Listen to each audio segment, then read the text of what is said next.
I'm Travis Imhoff, and this is my Tic Tac Toe game. I've got it set up just like a normal grid. You click, it'll switch players. When you win, it'll say you win there. You got a play again button.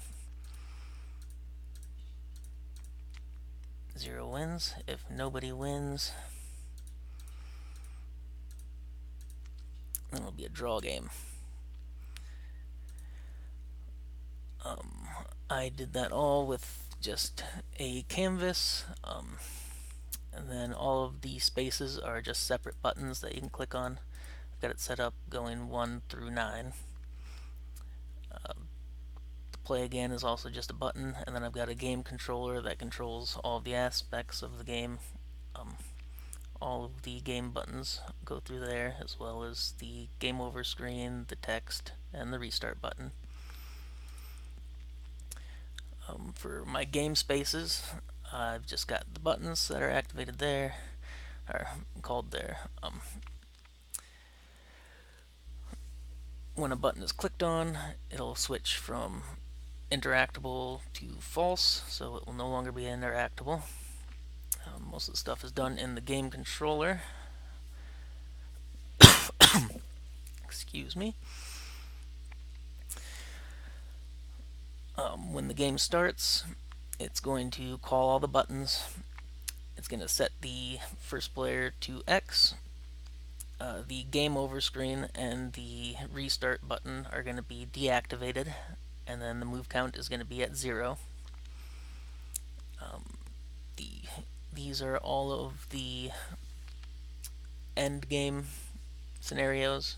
So if it's the same, this is which player it is. If they've got 1, 2, and 3, then it's game over. 3, 4, and 5, game over. And then down at the bottom here, it's pretty much just all of the win conditions. If the move count is greater than or equal to 9, then it's going to be a draw if none of these have been met.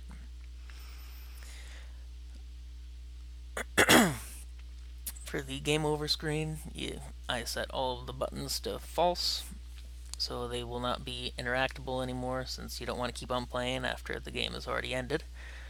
It'll also activate the restart button so that you can restart a new game if you'd like. If the game ends in a draw, it's going to send the text to draw game, or else it's going to send the text with whichever player won wins.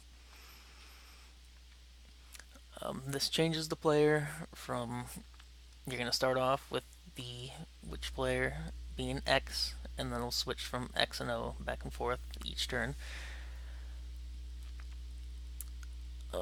This sets the game over text, so the game over will become active, so it'll be true, and then it'll send the value of whoever won, which was up there with the set game over text. When you restart the game, it's going to go back to being, the first player is going to be X, the move count is going to go back to 0, the game over screen is going to be false, the buttons are once again going to become active, and then the restart button will also disappear.